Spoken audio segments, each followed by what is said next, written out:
Hello my YouTube family, ಹೇಗಿದ್ದೀರಾ ಎಲ್ಲರೂ? I hope ಎಲ್ಲರೂ ಚೆನ್ನಾಗಿದ್ದೀರಾ. ಅದೇ ರೀತಿ ನಿಮ್ಮ ಲೈಫ್ನಲ್ಲಿ ಪಾಸಿಟಿವ್ ಆಗಿ ಥಿಂಕ್ ಮಾಡ್ತಾ ಇದ್ದೀರಾ ಅಂತ ಅಂದ್ಕೊಂಡಿದ್ದೀನಿ. ಇವತ್ತಿನ ಈವ್ನಿಂಗ್ ರೀಡಿಂಗಲ್ಲಿ ಬ್ಯೂಟಿಫುಲ್ ಆಗಿರುವಂತಹ ಯಾವ ಎನರ್ಜಿ ಇದೆ ಅಂತ ನೋಡೋಣ. ಮೊದಲು ಕಾಮ್ ಆಗಿ ಕೂತ್ಕೊಳ್ಳಿ, ಡೀಪ್ ಬ್ರೀತನ್ನು ತಗೊಳ್ಳಿ, ನಿಮ್ಮ ಮೈಂಡ್ ಮತ್ತು ಮನಸ್ಸನ್ನು ರಿಲ್ಯಾಕ್ಸ್ ಮಾಡ್ಕೊಳ್ಳಿ. ಈಗ ನಿಮ್ಮ ಪರ್ಸನ್ ಹೆಸರನ್ನು ಮನಸಾರೆ 3 ಬಾರಿ ನೆನಪಿಸ್ಕೊಳ್ಳಿ. ನಿಮ್ಮ ಪರ್ಸನ್ ಫೇಸನ್ನು ಇಮ್ಯಾಜಿನ್ ಮಾಡ್ಕೊಳ್ಳಿ. ಅವರು ಮತ್ತು ನೀವು ಒಟ್ಟಿಗೆ ಕಳೆದಿರುವ ಬ್ಯೂಟಿಫುಲ್ ಮೆಮೊರೀಸ್ನ ನೆನಪು ಮಾಡ್ಕೊಳ್ಳಿ. ಅದಕ್ಕೂ ಮೊದಲು ಈ ರೀಡಿಂಗ್ ನಿಮ್ಮವರೆಗೂ ತಲುಪಿದೆ ಅಂದರೆ ಯು ಆರ್ ಸೋ ಬ್ಲೆಸ್ಡ್. ಯೂನಿವರ್ಸ್ಗೆ ಗ್ರ್ಯಾಟಿಟ್ಯೂಡ್ ಹೇಳಿ, ಥ್ಯಾಂಕ್ ಯು ಯೂನಿವರ್ಸ್ ಅಂತ ಹೇಳಿ ನಿಮ್ಮ ಪರ್ಸನ್ ಎನರ್ಜಿಯನ್ನು ಫೀಲ್ ಮಾಡಿ. ಬ್ಯೂಟಿಫುಲ್ ಆಗಿರುವ ಎನರ್ಜಿ ಬಂದಾಗ ಅದನ್ನು ರಿಸೀವ್ ಮಾಡ್ಕೊಳ್ಳಿ. ಇದು ಜನರಲ್ ರೀಡಿಂಗ್ ಆಗಿರುತ್ತೆ. ಸೊ ಎಲ್ಲ ವಿಷಯಗಳು ಎಲ್ಲರಿಗೂ ಕೂಡ ಮ್ಯಾಚ್ ಆಗಲೇಬೇಕು ಅಂತ ಇಲ್ಲ. ನಿಮ್ಮ ಸಿಚುವೇಶನ್ಗೆ ಮ್ಯಾಚ್ ಆಗುವ ಎನರ್ಜಿ ಮಾತ್ರ ರಿಸೀವ್ ಮಾಡ್ಕೊಳ್ಳಿ. ಯಾವುದಾದ್ರೂ ಭಾಗ ನಿಮಗೆ ಮ್ಯಾಚ್ ಆಗಲಿಲ್ಲ ಅಂದರೆ ಅದನ್ನು ಫೋರ್ಸ್ ಆಗಿ ತಗೊಳ್ಬೇಡಿ, ಸಿಂಪಲ್ ಆಗಿ ಸ್ಕಿಪ್ ಮಾಡಿ. ಈ ರೀಡಿಂಗ್ನ ಉದ್ದೇಶ ಏನು ಅಂದರೆ ಈ ಕ್ಷಣದ ಪ್ರೆಸೆಂಟ್ ಎನರ್ಜಿ ಹೇಗಿದೆ, ನಿಮ್ಮ ಪರ್ಸನ್ ಮನಸ್ಸಿನಲ್ಲಿ ಏನು ನಡೀತಾ ಇದೆ, ನಿಮ್ಮಿಬ್ಬರ ನಡುವೆ ಯಾವ ರೀತಿಯ ಎಮೋಷನ್ಸ್ ಅಥವಾ ವೈಬ್ಸ್ ನಡೀತಾ ಇದೆ ಅದನ್ನು ನಿಮಗೆ ತಿಳಿಸುವ ಒಂದು ಪ್ರಯತ್ನ. ಹಾಗಾಗಿ ಓವರ್ ಆಗಿ ನೆಗೆಟಿವ್ ಆಗಿ ಯೋಚನೆ ಮಾಡಬೇಡಿ. ನಿಮ್ಮ ಮನಸ್ಸನ್ನು ಅನಾವಶ್ಯಕ ಭಯಗಳಿಂದ ತುಂಬಿಸ್ಕೊಳ್ಬೇಡಿ. ಯಾವುದೇ ರಿಲೇಷನ್ಶಿಪ್ಪಲ್ಲಿ ಆಗಿರಲಿ ಪಾಸಿಟಿವ್ ಎನರ್ಜಿ ಅನ್ನೋದು ತುಂಬ ಇಂಪಾರ್ಟೆಂಟ್ ಆಗಿರುತ್ತೆ. ರೀಡಿಂಗನ್ನು ನೋಡಬೇಕಾದ್ರೆ ವಿಡಿಯೋನ ಲೈಕ್ ಮಾಡ್ಕೊಳ್ಳಿ, ಅದೇ ರೀತಿ ಚಾನಲ್ನ ಸಬ್ಸ್ಕ್ರೈಬ್ ಮಾಡಿಕೊಂಡು ಕನೆಕ್ಟ್ ಆಗಿ. ಮೊದಲಿಗೆ ಯಾವ ಎನರ್ಜಿ ಇದೆ ಅಂತ ನೋಡೋದಾದರೆ ನಿಮ್ಮ ಮೈಂಡ್ ಸಾಕಷ್ಟು ಇನ್ನೋಸೆಂಟ್ ಆಗಿರ್ಬೋದು. ನೀವೀಗಾಗಲೇ ನಿಮ್ಮ ಲೈಫ್ನಲ್ಲಿ ತುಂಬ ಪೇಯ್ನ್, ತುಂಬ ಸ್ಟ್ರಗಲ್ ಫೇಸ್ ಮಾಡಿರಬಹುದು. ಈಗಲೂ ಕೂಡ ನೀವು ರಿಲೇಷನ್ಶಿಪ್ಪಲ್ಲೂ ಕೂಡ ಯಾವುದೋ ರೀತಿಯ ಸ್ಟ್ರಗಲನ್ನು ಫೇಸ್ ಮಾಡ್ತಾ ಇರ್ಬೋದು. ಸೊ ಇಲ್ಲಿ ರಿಲೇಷನ್ಶಿಪ್ಪಲ್ಲಿ ಟೋಟಲ್ ನೋ ಕಾಂಟ್ಯಾಕ್ಟ್ ಸಿಚುವೇಶನ್ ಇರ್ಬೋದು. ಮೊದಲಿಗೆ ಇದೇ ಎನರ್ಜೀಸ್ ಇದೆ. ಸೊ ಇದೇ ವಿಷಯದಿಂದ ಈ ವ್ಯಕ್ತಿ ಕೂಡ, ನಿಮ್ಮ ಪಾರ್ಟ್ನರ್ ಕೂಡ ತುಂಬ ಬೇಸರ ಮಾಡ್ಕೊಂಡಿರುವಂತಹ ಎನರ್ಜಿ, ಅವರು ತುಂಬ ಅಪ್ಸೆಟ್ ಆಗಿರುವ ಎನರ್ಜಿ. ಈಗ ಈ ನೋ ಕಾಂಟ್ಯಾಕ್ಟ್ ಸಿಚುವೇಶನ್ ಹಿಂದೆ ರೀಸನ್ ಏನು? ನೀವೀಗ ಟೋಟಲ್ ನೋ ಕಾಂಟ್ಯಾಕ್ಟ್ ಸಿಚುವೇಶನಲ್ಲಿದ್ದರೆ ಅದರ ರೀಸನ್ ಏನು? ಅದು ನಿಮ್ಮ ಪಾರ್ಟ್ನರ್ನ ಈಗೋ. ಈ ಪರ್ಸನ್ನ ಈಗೋ ತುಂಬ ಹೈ ಇದೆ. ಸೊ ನಿಮ್ಮ ರಿಲೇಷನ್ಶಿಪ್ ಕೂಡ ಈ ವ್ಯಕ್ತಿಯ ಈಗೋಯಿಂದಲೇ ಹಾಳಾಗಿರ್ಬೋದು. ಈ ಕನೆಕ್ಷನ್ ಕಡಿಮೆ ಆಗೋದಕ್ಕೆ ಮತ್ತು ಟೋಟಲ್ ನೋ ಕಾಂಟ್ಯಾಕ್ಟ್ ಸಿಚುವೇಶನ್ಗೆ ಬರೋದಕ್ಕೆ ನಿಮ್ಮ ಈ ಪಾರ್ಟ್ನರೇ ಕಾರಣ ಆಗಿರ್ಬೋದು, ಅವರ ಈಗೋನೇ ಕಾರಣ ಆಗಿರ್ಬೋದು. ಸೊ ಈ ವ್ಯಕ್ತಿ ತುಂಬ ಈಗೋಸ್ಟಿಕ್ ಪರ್ಸನ್ ಆಗಿರ್ಬೋದು, ಅಥವಾ ಅವರು ತುಂಬ ಫೈನಾನ್ಷಿಯಲಿ ಅಬಂಡೆಂಟ್ ಆಗಿರ್ಬೋದು, ಸ್ಟೇಬಲ್ ಆಗಿರ್ಬೋದು. ಸೊ ಅದೇ ವಿಷಯಕ್ಕೆ ಅವರಿಗೆ ಈಗೋ ಇರಬಹುದು, ಅಥವಾ ಯಾವುದಾದ್ರೂ ಒಳ್ಳೆಯ ಪೊಸಿಷನ್ನಲ್ಲಿರ್ಬೋದು ಅದರ ಈಗೋ ಇರ್ಬೋದು, ಅಥವಾ ತುಂಬ ಎಕ್ಸ್ಟ್ರೀಮ್ಲಿ ಬ್ಯೂಟಿಫುಲ್, ಎಕ್ಸ್ಟ್ರೀಮ್ಲಿ ಹ್ಯಾಂಡ್ಸಮ್ ಆಗಿರಬಹುದು ಅದರ ಈಗೋ ಇರ್ಬೋದು. ಹಾಗಾಗಿ ಇವರ ಹತ್ರ ಯಾವುದೋ ಒಂದು ವಿಷಯ ಇದೆ, ಅದರ ಬಗ್ಗೆ ತುಂಬ ಈಗೋ, ತುಂಬ ಗರ್ವ ಇದೆ. ಸೊ ಹೀಗಾಗಿ ರಿಲೇಷನ್ಶಿಪ್ಪಲ್ಲಿ ನೋ ಕಾಂಟ್ಯಾಕ್ಟ್ ಸಿಚುವೇಶನ್, ಅಥವಾ ನಿಮ್ಮನ್ನು ವ್ಯಾಲ್ಯೂ ಮಾಡದೇ ಇರೋದು, ಅಥವಾ ಈ ರಿಲೇಷನ್ಶಿಪ್ಪಿಂದ ದೂರ ಹೋಗಿರೋದು, ಈ ರೀತಿ ಕೂಡ ಆಗಿರ್ಬೋದು. ಈ ರಿಲೇಷನ್ಶಿಪ್ಪನ್ನು ಡ್ಯಾಮೇಜ್ ಮಾಡಿದ್ದು ಈ ವ್ಯಕ್ತಿಯ ಕಾರಣದಿಂದನೇ ಕೂಡ ಆಗಿರಬಹುದು. ನೀವು ಆಲ್ಮೋಸ್ಟ್ ಟೈಮ್ ಬಂದಾಗ ನೋಟಿಸ್ ಮಾಡಿರ್ಬೋದು, ಅಥವಾ ಪಾಸ್ಟಲ್ಲಿ ನೋಟಿಸ್ ಮಾಡ್ಬೋದು. ಇವರು ನಿಮ್ಮ ಜೊತೆ ಏನಾದರೂ ಮಾತಾಡುವಾಗ, ನಿಮಗೆ ಏನಾದರೂ ಹೇಳುವಾಗ ಯಾವಾಗಲೂ ಈಗೋದಲ್ಲೇ ಇರ್ತಾರೆ, ಅಥವಾ ಅವರನ್ನು ಸುಪೀರಿಯರ್ ಆಗಿ ತೋರಿಸ್ಕೊಳ್ಳೋದಕ್ಕೆ ಟ್ರೈ ಮಾಡಿರ್ಬೋದು. ಯಾವುದೇ ಮಿಸ್ಟೇಕ್ ಮಾಡಿದ್ರೂ ಕೂಡ ಆ ಮಿಸ್ಟೇಕನ್ನು ಅವರ ಮೇಲೆ ತಗೊಳ್ಳೋದೇ ಇಲ್ಲ, ಅದನ್ನು ಬೇರೆ ವ್ಯಕ್ತಿ ಮೇಲೆ ಬ್ಲೇಮ್ ಮಾಡೋದು. ಅಂದರೆ ನಿಮ್ಮ ಮೇಲೆ ಕೆಲವೊಂದು ವಿಷಯದಲ್ಲಿ ಬ್ಲೇಮ್ ಮಾಡಿರ್ಬೋದು. ಅವರನ್ನು ಸುಪೀರಿಯರ್ ಆಗಿ ತೋರಿಸ್ಕೊಳ್ಳೋದಕ್ಕೆ ಟ್ರೈ ಮಾಡ್ತಾರೆ. ಇದು ಅವರ ಎನರ್ಜಿ. ಯಾಕೆಂದರೆ ಇಂತಹ ವ್ಯಕ್ತಿಯೊಳಗೆ ಈಗೋ ಅನ್ನೋದು ಜಾಸ್ತಿ ಇರುತ್ತೆ.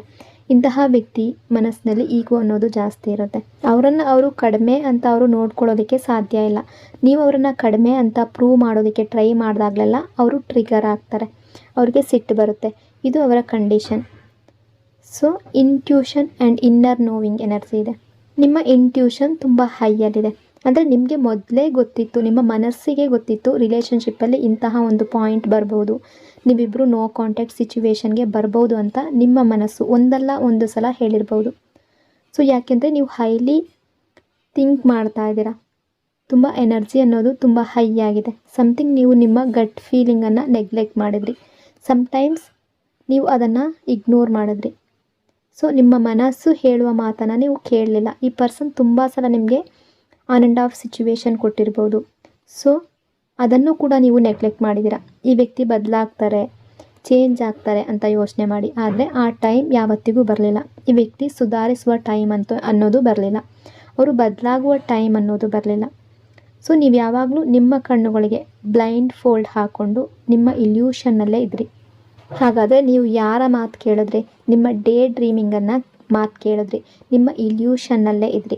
ನಿಮ್ಮಲ್ಲಿ ತುಂಬ ಜನರು ಫ್ಯಾಂಟಸಿ ವರ್ಡ್ನಲ್ಲಿ ಇರ್ತೀರ, ಡೇ ಡ್ರೀಮಿಂಗ್ ಮಾಡ್ತೀರಾ.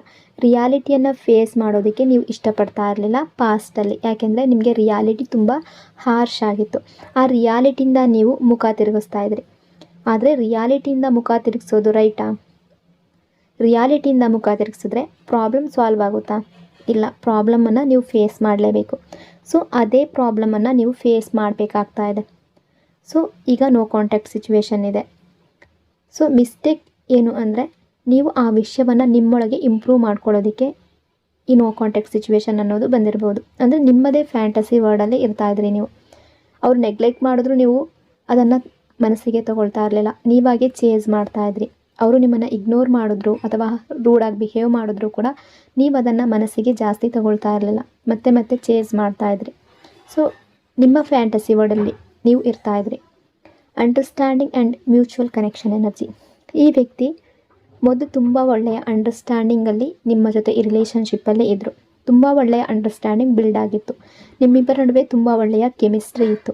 ಈ ಪರ್ಸನ್ ನಿಮ್ಮನ್ನು ಅಂಡರ್ಸ್ಟ್ಯಾಂಡ್ ಮಾಡ್ತಾರೆ, ನೀವು ಅವರನ್ನು ಅಂಡರ್ಸ್ಟ್ಯಾಂಡ್ ಮಾಡ್ತೀರಿ ಅಂತ ನಿಮಗೂ ಕೂಡ ಅನ್ನಿಸ್ತಾ ಇತ್ತು. ಆದರೆ ಈಗ ಆ ಥಿಂಗ್ ನಿಮ್ಮ ಕನೆಕ್ಷನ್ನಲ್ಲಿ ಮಿಸ್ಸಿಂಗ್ ಆಗಿದೆ.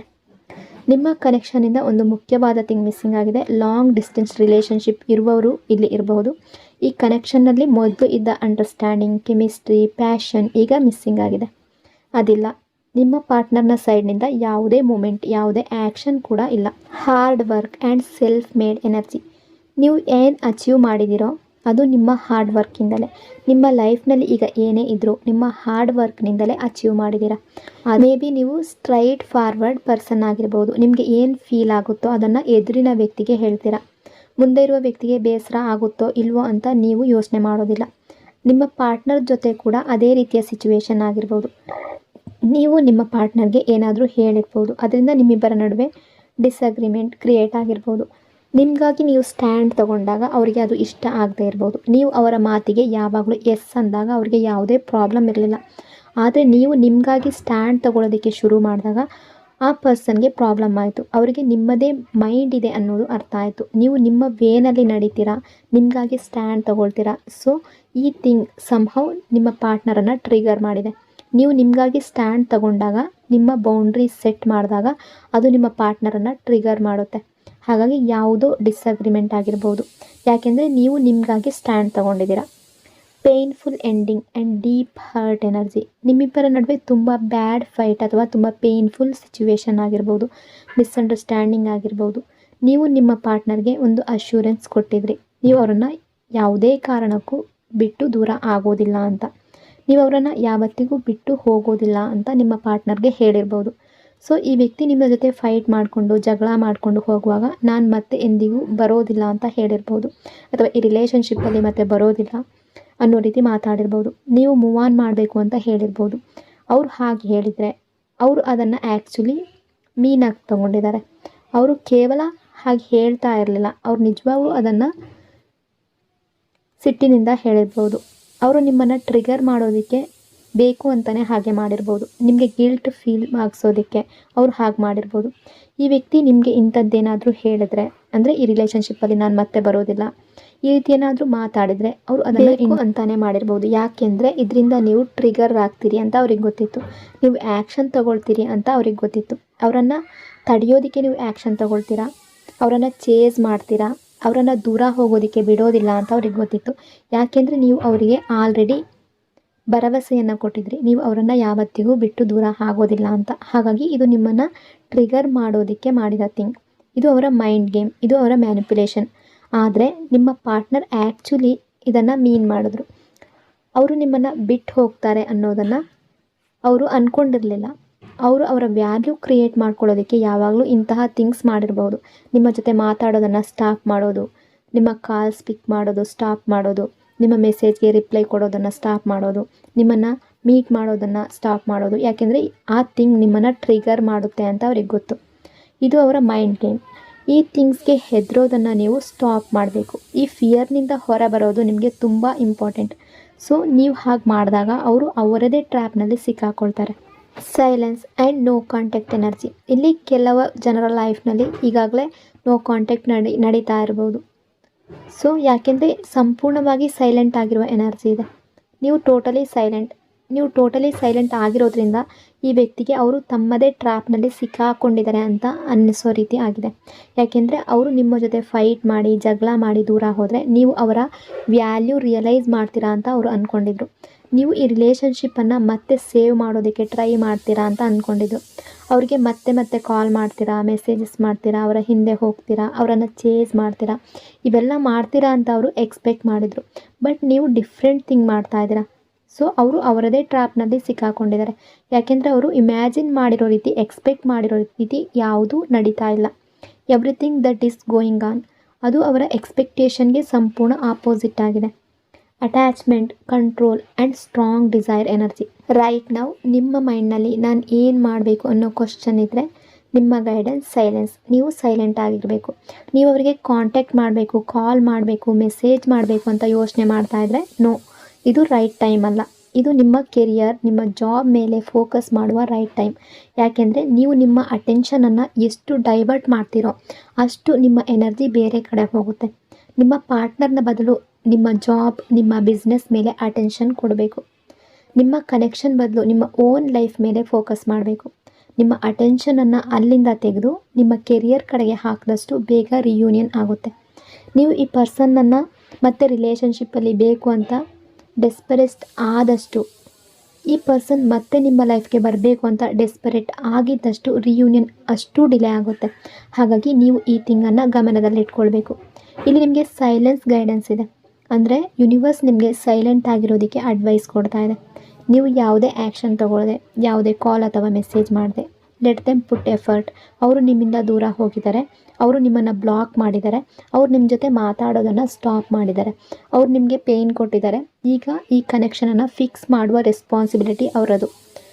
ಸೊ ಈ ರೆಸ್ಪಾನ್ಸಿಬಿಲಿಟಿ ಅವರೇ ತಗೊಳ್ಬೇಕು. ಸೊ ಅವರು ಅದನ್ನು ತಗೊಳ್ತಿದ್ದಾರೆ. Physical attraction and strong desire energy. ಅವರು ನಿಮಗಾಗಿ ತುಂಬ ಸ್ಟ್ರಾಂಗ್ ಫೀಲ್ ಮಾಡ್ಕೊಳ್ತಾ ಇದ್ದಾರೆ. ನಿಮ್ಮ ಫಿಸಿಕಲ್ ಅಪಿಯರೆನ್ಸ್ಗೆ ಈ ಪರ್ಸನ್ ತುಂಬ ಅಟ್ರ್ಯಾಕ್ಟೆಡ್ ಆಗಿದ್ದಾರೆ. ಸೊ ನಿಮ್ಮ ಕಡೆ ಫಿಸಿಕಲ್ ಅಟ್ರ್ಯಾಕ್ಷನ್ ತುಂಬ ಸ್ಟ್ರಾಂಗ್ ಆಗಿದೆ.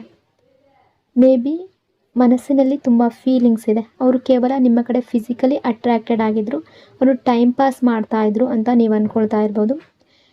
ಅವ್ರದ್ದು ನಿಮ್ಮ ಜೊತೆ ಕ್ಯಾಶುವಲ್ ರಿಲೇಷನ್ಶಿಪ್ ಬೇಕು ಅಂತ ಬಯಸಿದ್ರು. ಆದರೆ ಈಗ ಈ ಪರ್ಸನ್ ನಿಮ್ಮ ಬಗ್ಗೆ ಸೀರಿಯಸ್ ಆಗ್ತಾ ಇದ್ದಾರೆ. ನೀವು ನಿಮಗಾಗಿ ಬೌಂಡ್ರೀಸ್ ಡ್ರಾ ಮಾಡಿದಾಗಿನಿಂದ ಈ ರೀತಿ ಆಗ್ತಾ ಇದೆ. Boundaries and self respect energy. ನೀವು ನಿಮ್ಮ ಬೌಂಡ್ರೀಸ್ ಡ್ರಾ ಮಾಡಿದಾಗಿನಿಂದ, ನೀವು ನಿಮಗಾಗಿ ಸ್ಟ್ಯಾಂಡ್ ತಗೊಳ್ಳೋದಕ್ಕೆ ಶುರು ಮಾಡಿದಾಗಿನಿಂದ ಆ ಪರ್ಸನ್ಗೆ ನೀವು ಹೇಗೆ ನಿಮ್ಮನ್ನು ಟ್ರೀಟ್ ಮಾಡಬೇಕು, ಹೇಗೆ ಬಿಹೇವ್ ಮಾಡಬೇಕು ಅನ್ನೋದು ಅರ್ಥ ಆಗೋದಕ್ಕೆ ಶುರುವಾಗಿದೆ. ನೀವು ಬೌಂಡ್ರೀಸ್ ಡ್ರಾ ಮಾಡಿದಾಗಿನಿಂದ ಈ ಪರ್ಸನ್ ನಿಮ್ಮನ್ನು ರೆಸ್ಪೆಕ್ಟ್ ಮಾಡೋದಕ್ಕೆ ಶುರು ಮಾಡಿದ್ದಾರೆ.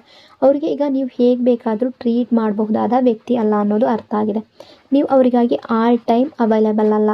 ನೀವು ನಿಮ್ಮ ಸೆಲ್ಫ್ ರೆಸ್ಪೆಕ್ಟ್ ಹೊಂದಿರುವ ವ್ಯಕ್ತಿ. ನಿಮ್ಮ ಸೆಲ್ಫ್ ಲವ್ ಇದೆ, ನಿಮ್ಮ ಸೆಲ್ಫ್ ವ್ಯಾಲ್ಯೂ ಇದೆ.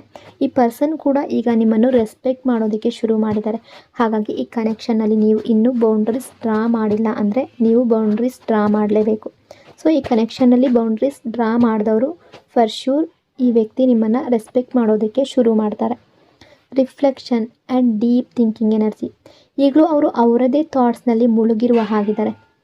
ಕೂತ್ಕೊಂಡು ಈ ಕನೆಕ್ಷನ್ ಬಗ್ಗೆ ಯೋಚನೆ ಮಾಡ್ತಾ ಇದ್ದಾರೆ. ಯಾಕೆಂದರೆ ಈಗ ಏನು ನಡೀತಾ ಇದೆಯೋ ಅದು ಟೋಟಲಿ ಅನ್ಎಕ್ಸ್ಪೆಕ್ಟೆಡ್. ಅವರು ಈ ಥಿಂಗನ್ನು ಎಕ್ಸ್ಪೆಕ್ಟ್ ಮಾಡಿರಲಿಲ್ಲ. ಈ ಕನೆಕ್ಷನ್ನಲ್ಲಿ ನಡೀತಾ ಇರುವ ಎವ್ರಿಥಿಂಗ್ ಅವರ ಎಕ್ಸ್ಪೆಕ್ಟೇಷನ್ಗೆ ಟೋಟಲಿ ಅನ್ಎಕ್ಸ್ಪೆಕ್ಟೆಡ್ ಆಗಿದೆ. Completion and realisation energy. ಅವರಿಗೆ ಈಗ ಒಂದು ಥಿಂಗ್ ಅರ್ಥ ಆಗ್ತಾ ಇದೆ. ಅವರು ನೀವಿಲ್ಲದೆ ದೂರ ಇರೋದಕ್ಕೆ ಅವರಿಗೆ ಕಷ್ಟ ಆಗ್ತಾ ಇದೆ ಅನ್ನೋದು.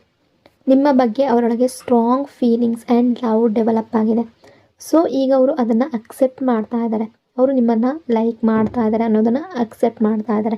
ನಿಮಗಾಗಿ ಮಾತ್ರ ಫೀಲಿಂಗ್ಸ್ ಇದೆ ಅನ್ನೋದನ್ನು ಅಕ್ಸೆಪ್ಟ್ ಮಾಡ್ತಾ ಇದ್ದಾರೆ. ನೀವಿಲ್ಲದೆ ದೂರ ಇರೋದಕ್ಕೆ ಸಾಧ್ಯ ಇಲ್ಲ ಅನ್ನೋದು ಅವರಿಗೆ ಅರ್ಥ ಆಗ್ತಾ ಇದೆ. ನಿಮ್ಮ ಜೊತೆ ಅವರು ಒಂದು ಕಂಪ್ಲೀಟ್ ಫೀಲಿಂಗನ್ನು ಮಾಡ್ತಾ ಇದ್ದಾರೆ. ಅಂದರೆ ನೀವು ಅವರನ್ನು ಕಂಪ್ಲೀಟ್ ಮಾಡ್ತೀರಾ ಅಂತ ಫೀಲ್ ಮಾಡ್ತಾರೆ. ನೀವು ಅವರ ಲೈಫ್ಗೆ ವ್ಯಾಲ್ಯೂ ಆ್ಯಡ್ ಮಾಡ್ತೀರಾ. ನಿಮ್ಮ ಪ್ರೆಸೆನ್ಸ್ ಅವರ ಲೈಫ್ನಲ್ಲಿ ಏನು ವ್ಯಾಲ್ಯೂ ಆ್ಯಡ್ ಮಾಡುತ್ತೆ ಅನ್ನೋದು ಅವರಿಗೆ ಅರ್ಥ ಆಗ್ತಾ ಇದೆ. Heartbreak and third party pain energy. Guilt ಕೂಡ ಇಲ್ಲಿದೆ. ಈ ರಿಲೇಷನ್ಶಿಪ್ಪಲ್ಲಿ ನಿಮ್ಮ ಪರ್ಸನ್ ನಿಮ್ಮನ್ನು ಬಿಟ್ಟು ಬೇರೆ ಯಾವುದನ್ನಾದರೂ ಚೂಸ್ ಮಾಡಿರಬಹುದು. ಯಾವುದೋ ಸಿಚುವೇಶನ್ಗಾಗಿ ನಿಮ್ಮಿಂದ ದೂರ ಆಗಿರ್ಬೋದು. ಥರ್ಡ್ ಪಾರ್ಟಿ ಸಿಚುವೇಶನ್ ಇರ್ಬೋದು. ಥರ್ಡ್ ಪಾರ್ಟಿ ಅನ್ನೋದು ಕೇವಲ ಒಬ್ಬ ರೊಮ್ಯಾಂಟಿಕ್ ರಿಲೇಷನ್ಶಿಪ್ ಅಂತ ಮಾತ್ರ ತಗೊಳ್ಬೇಡಿ. ಅದು ಫ್ಯಾಮಿಲಿ ಆಗಿರಬಹುದು, ಅಥವಾ ಸಿಚುವೇಶನ್ ಆಗಿರ್ಬೋದು, ಕೆರಿಯರ್ ಆಗಿರ್ಬೋದು, ಅಥವಾ ಒಬ್ಬ ವ್ಯಕ್ತಿ ಕೂಡ ಆಗಿರ್ಬೋದು. ಸೊ ಹಾಗಾಗಿ ಆ ಸಿಚುವೇಶನ್ ಕಾರಣದಿಂದ, ಆ ಪ್ರಾಬ್ಲಮ್ ಕಾರಣದಿಂದ ನಿಮ್ಮಿಂದ ದೂರ ಆಗಿದೆ. ಅದರ ಬಗ್ಗೆ ಗಿಲ್ಟ್ ಫೀಲ್ ಮಾಡ್ಕೊಳ್ತಾ ಇದ್ದಾರೆ. ಆ ಕಾರ್ಮಿಕ್ ಸಿಚುವೇಶನ್ ಎಂಡ್ ಆಗೋದು ತುಂಬ ಇಂಪಾರ್ಟೆಂಟ್. ಬಟ್ ಕೆಲವರು ಯಾವಾಗ ಅಂತ ಕೇಳ್ತಾರೆ. ಯಾವಾಗ ಟೈಮ್ ಬರುತ್ತೆ, ಇನ್ನೂ ರಿಯೂನಿಯನ್ ಆಗಿಲ್ಲ, ಇನ್ನೂ ಕಾಲ್ ಮಾಡಿಲ್ಲ, ಇನ್ನೂ ಮೆಸೇಜ್ ಮಾಡಿಲ್ಲ, ಯಾವಾಗ ಅನ್ನೋ ಒಂದು ಪ್ರಶ್ನೆ. ಬಟ್ ಇದು ಟೈಮ್ ತಗೊಳುತ್ತೆ. ಇದು ಓವರ್ ನೈಟ್ ಪ್ರೊಸೆಸ್ ಅಲ್ಲ, ಮ್ಯಾಜಿಕ್ ಆಗೋದಲ್ಲ. ಒಂದು ರಾತ್ರಿ ಒಳಗೆ ಎಲ್ಲವೂ ಆಗಬೇಕು ಅಂತ ಎಕ್ಸ್ಪೆಕ್ಟ್ ಮಾಡಬೇಡಿ. ಒಂದು ರಾತ್ರಿ ಒಳಗಡೆ ಕಾರ್ಮಿಕ್ ಪರ್ಸನ್ ರಿಮೂವ್ ಆಗಿ ಎಲ್ಲವೂ ಸರಿಯಾಗುತ್ತೆ ಅಂತ ಅಂದ್ಕೊಳ್ಳೋದಲ್ಲ. ನೀವು ಓವರ್ ನೈಟ್ ಎಲ್ಲವೂ ಆಗಬೇಕು ಅಂತ ಯೋಚನೆ ಮಾಡ್ತಾಯಿದ್ರೆ ಡ್ರೀಮ್ ವರ್ಲ್ಡ್ನಿಂದ ಹೊರಗಡೆ ಬನ್ನಿ. ಹಾಗಾಗೋದಿಲ್ಲ. ಸೊ ಓವರ್ ನೈಟ್ ರಿಮೂವ್ ಆಗುವ ಪಾಸಿಬಿಲಿಟಿ ಇರ್ಬೋದು. ಆದರೆ ಈ ಥಿಂಗ್ ಈಗಷ್ಟೇ ಮೊದಲ ಸ್ಟೇಜ್ನಲ್ಲಿ ಶುರುವಾಗಿದ್ದರೆ ಎಂಡ್ ಆಗೋದಕ್ಕೆ ಟೈಮ್ ಬೇಕಾಗುತ್ತೆ. ಹಾಗಾಗಿ ನಿಮ್ಮ ಡ್ರೀಮ್ ವರ್ಲ್ಡ್ನಿಂದ, ನಿಮ್ಮ ಇಲ್ಯೂಷನ್ನಿಂದ ಹೊರಗಡೆ ಬಂದು ರಿಯಾಲಿಟಿಯನ್ನು ನೋಡಿ. ರಿಯಾಲಿಟಿ ಏನಿದೆಯೋ ಅದನ್ನು ನೋಡಿ. ಆ ಡ್ರೀಮ್ ವರ್ಲ್ಡ್ನಲ್ಲೇ ಇರಬೇಡಿ. Realisation and regret energy. ಈ ಸಿಚುವೇಶನ್ ಹೇಗಾಯಿತು, ಈ ವ್ಯಕ್ತಿಯವರು ನಿಮ್ಮ ಜೊತೆ ಏನು ಮಾಡಿ ಹೋಗಿದ್ದಾರೋ ಅದಕ್ಕಾಗಿ ಗಿಲ್ಟ್ನಲ್ಲಿದ್ದಾರೆ. ಯಾವುದೇ ಬಿಹೇವಿಯರ್ ತೋರಿಸಿರ್ಬೋದು, ನಿಮ್ಮನ್ನು ಹರ್ಟ್ ಮಾಡಿರ್ಬೋದು. ಸೊ ಹಾಗಾಗಿ ಗಿಲ್ಟ್ ಫೀಲ್ ಮಾಡ್ತಾ ಇದ್ದಾರೆ. ಅವ್ರಿಗೆ ಅರ್ಥ ಆಗ್ತಾ ಇದೆ ನೀವು ಅವರನ್ನು ಎಷ್ಟು ಲೈಕ್ ಮಾಡ್ತೀರಾ, ಎಷ್ಟು ಲವ್ ಮಾಡ್ತೀರಾ, ಅಷ್ಟು ಬೇರೆ ಯಾರೂ ಮಾಡೋದಿಲ್ಲ ಅಂತ. ನಿಮ್ಮ ಲವ್ನಲ್ಲಿ ಯಾವುದೇ ಟರ್ಮ್ಸ್ ಆ್ಯಂಡ್ ಕಂಡೀಷನ್ ಇರಲಿಲ್ಲ. ನೀವು ಅವರಿಗಾಗಿ ಏನು ಮಾಡಿದ್ರೂ ಯಾವುದೇ ಎಕ್ಸ್ಪೆಕ್ಟೇಷನ್ ಇಲ್ಲದೆ ಮಾಡ್ತಾಯಿದ್ರಿ. ಆ ಥಿಂಗ್ ಅವರಿಗೆ ಆಗ ಮಾತ್ರ ಅರ್ಥ ಆಗ್ತಾ ಇದೆ. ಸೊ ಆಗ ಅವರು ಮುಂದೆ ರಿಯಾಲಿಟಿ ಕ್ಲಿಯರ್ ಆಗುತ್ತೆ. ನಿಮ್ಮ ವ್ಯಾಲ್ಯೂ ಏನು ಅನ್ನೋದು ಅರ್ಥ ಆಗ್ತಾ ಇದೆ. Emotional unavailability energy. Maybe ನಿಮ್ಮ ಬಳಿ ಯಾರಾದರೂ ಇರಬಹುದು ನಿಮ್ಮ ಮನಸ್ಸಿನ ಮಾತುಗಳನ್ನು ಶೇರ್ ಮಾಡ್ಕೊಳ್ಳೋದಕ್ಕೆ. ನಿಮ್ಮ ಫ್ರೆಂಡ್ಸ್ ಆಗಿರ್ಬೋದು, ಫ್ಯಾಮಿಲಿ ಆಗಿರಬಹುದು. ಸೊ ನಿಮ್ಮ ಥಾಟ್ಸ್, ನಿಮ್ಮ ಫೀಲಿಂಗ್ಸ್ ಏನೇ ಇದ್ದರೂ ನೀವು ಯಾರಿಗಾದರೂ ಶೇರ್ ಮಾಡ್ಬೋದು. ಆದರೆ ಈ ವ್ಯಕ್ತಿ ಬಳಿ ಯಾರೂ ಇಲ್ಲ ಅನ್ನೋ ರೀತಿ ಥಿಂಕ್ ಮಾಡ್ತಾ ಇದ್ದಾರೆ. Reunion and celebration energy. ಈ ವ್ಯಕ್ತಿ ಟೋಟಲಿ ನಿಮ್ಮ ಕಡೆಗೆ ಬರೋದಕ್ಕೆ ಬಯಸ್ತಾ ಇದ್ದಾರೆ. ಅವರು ನಿಮ್ಮ ಹತ್ರ ಬಂದಾಗ ಟೋಟಲಿ ಲಾಯಲ್ ಮತ್ತು ಹಾನೆಸ್ಟ್ ಆಗಿರೋದಕ್ಕೆ ಬಯಸ್ತಾರೆ. ಅವರು ನಿಮ್ಮ ಕಡೆ ಒಂದು ಸೆನ್ಸ್ ಆಫ್ ಕಮಿಟ್ಮೆಂಟ್ ಜೊತೆ ಬರೋದಕ್ಕೆ ಥಿಂಕ್ ಮಾಡ್ತಾ ಇದ್ದಾರೆ. ಕಮಿಟ್ಮೆಂಟ್ ಜೊತೆ ಇರಬೇಕು ಅನ್ನೋ ರೀತಿ ಯೋಚನೆ ಮಾಡ್ತಾ ಇದ್ದಾರೆ. ರಿಯೂನಿಯನ್ ಇರಬೇಕು ಅನ್ನೋ ರೀತಿ ಥಿಂಕ್ ಮಾಡ್ತಾ ಇದ್ದಾರೆ. ಯಾವುದೋ ಥಿಂಗನ್ನು ನಿಮ್ಮ ಜೊತೆ ಸೆಲೆಬ್ರೇಟ್ ಮಾಡೋದಕ್ಕೆ ಬಯಸ್ತಾರೆ. Painful realisation and fresh beginning energy. ನಿಮ್ಮ ಪಾರ್ಟ್ನರಲ್ಲಿ ತುಂಬ ಪೇಯ್ನ್ ಇದೆ. ಅವರು ಯಾವುದೋ ಒಂದು ಸಿಚುವೇಶನ್ ಜೊತೆ ಇದ್ದಾರೆ, ಯಾವುದೋ ಒಂದು ರೆಸ್ಪಾನ್ಸಿಬಿಲಿಟಿ ಜೊತೆ ಇದ್ದಾರೆ. ಅವರು ಹ್ಯಾಪಿ ಇಲ್ಲ. ನಿಮ್ಮಿಂದ ದೂರ ಆಗಿ ಅವರು ಹ್ಯಾಪಿ ಆಗಿದ್ದಾರೆ ಅಂತ ಎಷ್ಟು ಶೋ ಮಾಡಿದ್ರೂ ಕೂಡ ಅದು ರಿಯಾಲಿಟಿ ಆಗಿರಬೇಕು ಅಂತ ಅಲ್ಲ. ನಿಮ್ಮಿಂದ ದೂರ ಹೋದಾಗ ಅವರು ನಿಮಗೆ ಎಷ್ಟು ಲವ್ ಮಾಡ್ತಾರೆ, ಎಷ್ಟು ಫೀಲಿಂಗ್ಸ್ ಇದೆ ಅನ್ನೋದನ್ನು ಶೋ ಮಾಡಿರಲಿಲ್ಲ. ಆದರೆ ನಿಮ್ಮಿಂದ ದೂರ ಆದಾಗ ನಿಮ್ಮನ್ನು ಮಿಸ್ ಮಾಡ್ತಿದ್ರು. ನೀವಿಲ್ಲದೆ ಅವರಿಗೆ ತುಂಬ ಪೇಯ್ನ್ ಫೀಲ್ ಆಗ್ತಾಯಿತ್ತು. ಅವರ ಫೀಲಿಂಗ್ಸನ್ನು ಅವರು ನಿಮಗೆ ಯಾವತ್ತಿಗೂ ಶೋ ಮಾಡಲಿಲ್ಲ. ಮುಂದೆ ಕೂಡ ಆ ಥಿಂಗ್ಸನ್ನು ನಿಮಗೆ ಶೋ ಮಾಡೋದು ಅವರಿಗೆ ಡಿಫಿಕಲ್ಟ್ ಆಗ್ಬೋದು. ಯಾಕೆಂದರೆ ಈ ಪರ್ಸನ್ ಅವರ ಎಮೋಷನನ್ನು ಶೋ ಮಾಡೋದಕ್ಕೆ ಆಗೋದಿಲ್ಲ. ಅವರ ಡಿಸೈರ್ಸನ್ನು ಎಕ್ಸ್ಪ್ರೆಸ್ ಮಾಡೋದಕ್ಕೆ ಆಗೋದಿಲ್ಲ. ಅದು ಅವರ ಲವ್ ಲ್ಯಾಂಗ್ವೇಜ್ನಲ್ಲೇ ಇರುವ ಒಂದು ಥಿಂಗ್. ಸೊ ಈ ಥಿಂಗ್ ಅವರ ಜೊತೆ ಮುಂದೆನೂ ಇರ್ಬೋದು. ನೀವು ಈ ಪರ್ಸನ್ ಅವರ ಎಮೋಷನ್ಸನ್ನು ತುಂಬ ಸ್ಟ್ರಾಂಗ್ಲಿ ಶೋ ಮಾಡ್ತಾರೆ ಅಂತ ಎಕ್ಸ್ಪೆಕ್ಟ್ ಮಾಡ್ತಾ ಇದ್ದರೆ ಕೆಲವರ ರಿಲೇಷನ್ಶಿಪ್ಪಲ್ಲಿ ಆ ರೀತಿ ಆಗದೇ ಇರ್ಬೋದು. ಅವರ ಮೈಂಡ್ನಲ್ಲಿ ಈ ಥಿಂಗ್ ಇರುವವರೆಗೂ ಅವರು ಅವರ ಸ್ಟ್ರಾಂಗ್ ಎಮೋಷನ್ಸನ್ನು ಶೋ ಮಾಡೋದಕ್ಕೆ ಸಾಧ್ಯ ಆಗೋದಿಲ್ಲ. ಆದರೆ ಈ ಪರ್ಸನ್ ಈಗ ನಿಮ್ಮಿಂದ ದೂರ ಆಗಿ ತುಂಬ ಲೋನ್ಲಿನೆಸ್ ಎನರ್ಜಿಯಲ್ಲಿದ್ದಾರೆ. ನಿಮ್ಮ ಕಡೆಗೆ ಬರೋದಕ್ಕೆ ಪ್ರಯತ್ನ ಮಾಡ್ತಾ ಇದ್ದಾರೆ. They want to come back. ನಿಮ್ಮ ಜೊತೆ ಒಂದು fresh new start, fresh new beginning ಮಾಡೋದಕ್ಕೆ ಬಯಸ್ತಾ ಇದ್ದಾರೆ. ನಿಮ್ಮ ಜೊತೆ ಮತ್ತೆ ರಿಯೂನಿಯನ್ ಸೆಲೆಬ್ರೇಟ್ ಮಾಡೋದಕ್ಕೆ ಬಯಸ್ತಾ ಇದ್ದಾರೆ. ಅವರು ಇದನ್ನು ಅವರ ಫ್ರೆಂಡ್ಸ್ ಅಥವಾ ಅವರಿಗೆ ಕ್ಲೋಸ್ ಆಗಿರೋರ ಹತ್ರ ಡಿಸ್ಕಸ್ ಮಾಡ್ತಾ ಇರ್ಬೋದು, ಹೇಳ್ತಾ ಇರ್ಬೋದು. ಪಾಸ್ಟಲ್ಲಿ ನೀವು ಈ ವ್ಯಕ್ತಿಯನ್ನು ಬ್ಲೈಂಡ್ಲಿ ಟ್ರಸ್ಟ್ ಮಾಡಿದ್ದೀರಾ. ನಿಮ್ಮ ಬ್ಲೈಂಡ್ ಟ್ರಸ್ಟನ್ನು ಈ ಪರ್ಸನ್ ಬ್ರೇಕ್ ಮಾಡಿದ್ದಾರೆ. ನಿಮ್ಮ ಟ್ರಸ್ಟನ್ನು ಬ್ರೇಕ್ ಮಾಡಿದ್ದಾರೆ. ಮತ್ತು ಈಗ ನಿಮ್ಮ ಟ್ರಸ್ಟನ್ನು ಮತ್ತೆ ಪಡೆಯೋದು ಇವ್ರಿಗೆ ಅಷ್ಟು ಈಸಿ ಆಗೋದಿಲ್ಲ. ಯಾಕೆಂದರೆ ಈ ಸಲ ಅವ್ರ ವರ್ಡ್ಸ್ ಮೇಲೆ ನಂಬಿಕೆ ನಿಮಗೆ ಬರ್ತಾ ಇಲ್ಲ. ಇದು ತುಂಬ ಡಿಫಿಕಲ್ಟ್ ಆಗುತ್ತೆ. ಈ ಪರ್ಸನ್ ಬಂದು ನಾನು ನಿನಗೆ ಕಮಿಟ್ಮೆಂಟ್ ಕೊಡ್ತೀನಿ, ದೂರ ಹೋಗೋದಿಲ್ಲ, ಮತ್ತು ಆನ್ ಆ್ಯಂಡ್ ಆಫ್ ಸಿಚುವೇಶನ್ ಕೊಡೋದಿಲ್ಲ, ಮತ್ತು ನೋ ಕಾಂಟ್ಯಾಕ್ಟ್ ಸಿಚುವೇಶನ್ ಕೊಡೋದಿಲ್ಲ ಅಂತ ಹೇಳಿದ್ರೂ ಕೂಡ ನೀವು ಟ್ರಸ್ಟ್ ಮಾಡೋದಿಲ್ಲ. ಮೇಯ್ನ್ ಥಿಂಗ್ ಏನಂದರೆ ನೀವು ಟ್ರಸ್ಟ್ ಮಾಡೋದಿಲ್ಲ ಅನ್ನೋದು. ಯಾಕೆಂದರೆ ಈ ಪರ್ಸನ್ ನಿಮ್ಮ ಟ್ರಸ್ಟನ್ನು ಬ್ರೇಕ್ ಮಾಡಿದ್ದಾರೆ. ಅವರು ನಿಮ್ಮ ಟ್ರಸ್ಟನ್ನು ಬ್ರೇಕ್ ಮಾಡಿರೋದ್ರಿಂದ ನಿಮಗೆ ಹರ್ಟ್ ಆಗಿದೆ. ನಿಮಗೆ ಚೀಟ್ ಮಾಡಿರ್ಬೋದು, ರೂಡಾಗಿ ಬಿಹೇವ್ ಮಾಡಿರ್ಬೋದು. ಹಾಗಾಗಿ ಈ ಸಲ ನೀವು ಅವರ ವರ್ಡ್ಸ್ ಮೇಲೆ ನಂಬಿಕೆ ಇಡೋದಿಲ್ಲ, ಅವರ ಆ್ಯಕ್ಷನ್ ನೋಡ್ತೀರಾ. ಈ ಪರ್ಸನ್ ಏನು ಮಾಡ್ತಾರೆ ಏನು ಮಾಡೋದಿಲ್ಲ ಅಂತ ಅಬ್ಸರ್ವ್ ಮಾಡ್ತೀರಾ. ಈ ಸಲ ನೀವು ಅವರ ವರ್ಡ್ಸ್ ಮೇಲೆ ಹೋಗೋದಿಲ್ಲ. ಈ ಸಲ ಅವರಿಗೆ ತುಂಬ ಡಿಫಿಕಲ್ಟ್ ಆಗುತ್ತೆ. ಮೇ ಬಿ ನೀವು ಈ ಪರ್ಸನನ್ನು ಇದಕ್ಕೂ ಮೊದಲು ಹಲವಾರು ಸಲ ಫರ್ಗ್ಯೂ ಮಾಡಿರ್ಬೋದು, ಕ್ಷಮಿಸಿರ್ಬೋದು. ಮೇ ಬಿ ಅವರು ಇದಕ್ಕೂ ಮೊದಲು ಕೂಡ ತುಂಬ ಸಲ ಆನ್ ಆ್ಯಂಡ್ ಆಫ್ ಸಿಚುವೇಶನ್ ಕೊಟ್ಟಿದ್ದಾರೆ. ಸೊ ಆ ಥಿಂಗ್ ನಿಮಗೆ ತುಂಬ ಪೇಯ್ನ್ಫುಲ್ ಆಗಿತ್ತು. Pass and mutual love energy ಪ್ರಕಾರ ಇದು ಬ್ರೇಕಪ್ ಅಲ್ಲ. ನೀವು ಬ್ರೇಕಪ್ ಅಂತ ಅಂದ್ಕೊಂಡಿರ್ಬೋದು. ಇದು ಒಂದು ಪಾಸ್ ಅಷ್ಟೇ. ಯೂನಿವರ್ಸ್ ಕೂಡ ನಿಮಗೆ ಇದೇ ಹೇಳ್ತಾ ಇದೆ. ಸೊ ಮ್ಯೂಚುವಲ್ ಲವ್ ಇದೆ. ನೀವಿಬ್ಬರು ಒಬ್ಬರನ್ನೊಬ್ಬರು ತುಂಬ ಲೈಕ್ ಮಾಡ್ತೀರಾ, ತುಂಬ ಲವ್ ಮಾಡ್ತೀರಾ. ಅವರು ನಿಮ್ಮನ್ನು ತುಂಬ ಇಷ್ಟಪಡ್ತಾರೆ. ಸೊ ಇದು ಮ್ಯೂಚುವಲ್ ಲವ್. ನೀವು ಅವರಿಗಾಗಿ ಎಷ್ಟು ಲವ್ ಫೀಲ್ ಮಾಡ್ತೀರೋ ಅಷ್ಟೇ ಲವ್ ಅವರಲ್ಲೂ ನಿಮಗಾಗಿದೆ. ಅವರು ಗಿಲ್ಟ್ ಫೀಲ್ ಮಾಡ್ತಾ ಇದ್ದಾರೆ. ಅವರು ಮಾಡಿದ ಮಿಸ್ಟೇಕ್ಗಾಗಿ ಗಿಲ್ಟ್ ಇದೆ. ಅವರು ಮಾಡಿದ ಎಲ್ಲ ಮಿಸ್ಟೇಕ್ಸನ್ನು ರಿಯಲೈಸ್ ಮಾಡ್ತಾ ಇದ್ದಾರೆ. Apology and healing energy. ಅವರು ಅಪಾಲಜಿ ಕೇಳಬೇಕು ಅಂತ ಬಯಸ್ತಾರೆ. ನಿಮಗೆ ಈ ಪರ್ಸನ್ನಲ್ಲಿ ತುಂಬ ಈಗೋ ಇದೆ. ಅವ್ರು ನನ್ನ ಹತ್ರ ಸಾರಿ ಕೇಳ್ತಾರಾ ಅಂತ ಅನ್ನಿಸ್ಬೋದು. ಆದರೆ ನೋ, ಅವರ ಈಗೋ ಈಗ ಕಡಿಮೆ ಆಗ್ತಾ ಇದೆ. ಅಪಾಲಜೈಸ್ ಮಾಡ್ತಾರೆ, ಹೀಲಿಂಗ್ ಆಗುತ್ತೆ. ನಿಮ್ಮ ಕಡೆ ತುಂಬ ಸ್ಟ್ರಾಂಗ್ ಅಟ್ರ್ಯಾಕ್ಷನ್ ಫೀಲ್ ಮಾಡ್ತಾರೆ. ಇವತ್ತು ಇದು ನಿಮ್ಮ ಪಾರ್ಟ್ನರ್ನ ಮಿಕ್ಸ್ಡ್ ಫೀಲಿಂಗ್ಸ್. ನಿಮ್ಮ ಹಾರ್ಟ್ ಮತ್ತು ಮೈಂಡ್ನಲ್ಲಿ ಅವರ ಬಗ್ಗೆ ಏನು ನಡೀತಾ ಇದೆ, ನೀವು ಅವರ ಬಗ್ಗೆ ಏನು ಫೀಲ್ ಮಾಡ್ತಾ ಇದ್ದೀರಾ ಅನ್ನೋದನ್ನು ಅವರು ಅಂಡರ್ಸ್ಟ್ಯಾಂಡ್ ಮಾಡೋದಕ್ಕೆ ಆಗದೇ ಇರಬಹುದು. ಸೊ ಯಾವುದಾದ್ರೊಂದು ಸಿಚುವೇಶನ್ನಲ್ಲಿ ಅವರು ಈಗ ಸೈಲೆಂಟ್ ಆಗಿರ್ಬೋದು. ಬಟ್ ಮುಂದಿನ ದಿನಗಳಲ್ಲಿ ಈ ಕನೆಕ್ಷನ್ನಲ್ಲಿ ಹೀಲ್ ಆಗುತ್ತೆ ಅನ್ನೋ ಎನರ್ಜಿ ಇದೆ. ಒಂದು ರೈಟ್ ಎನರ್ಜಿ, ಒಂದು ರೈಟ್ ಫ್ರೀಕ್ವೆನ್ಸಿಗೆ ಈ ಕನೆಕ್ಷನ್ ಮತ್ತೆ ಬರುತ್ತೆ. ಮತ್ತು ಆಗಲೇ ಇದು ರಿಯೂನಿಯನ್ ಆಗುತ್ತೆ. So this is all for today. ಇದು ಇವತ್ತಿನ ಎನರ್ಜಿ. ಈ ರೀಡಿಂಗ್ ನಿಮಗೆ ಇಷ್ಟ ಆಗಿದೆ ಅಂದ್ಕೊಂಡಿದ್ದೀನಿ. ಇಷ್ಟ ಆಗಿದ್ದರೆ ಪಾಸಿಟಿವ್ ಆಗಿ ಕಮೆಂಟ್ ಮಾಡಿ. ಇನ್ನೊಂದು ಬ್ಯೂಟಿಫುಲ್ ರೀಡಿಂಗಲ್ಲಿ ಮತ್ತೆ ಸಿಗ್ತೀನಿ. ಅಲ್ಲಿವರೆಗೂ ಟೇಕ್ ಕೇರ್. ನಿಮ್ಮ ಪ್ರೀತಿ, ನಿಮ್ಮ ಸಪೋರ್ಟ್ಗೆ thank you so much. Lots and lots of love. God bless you all.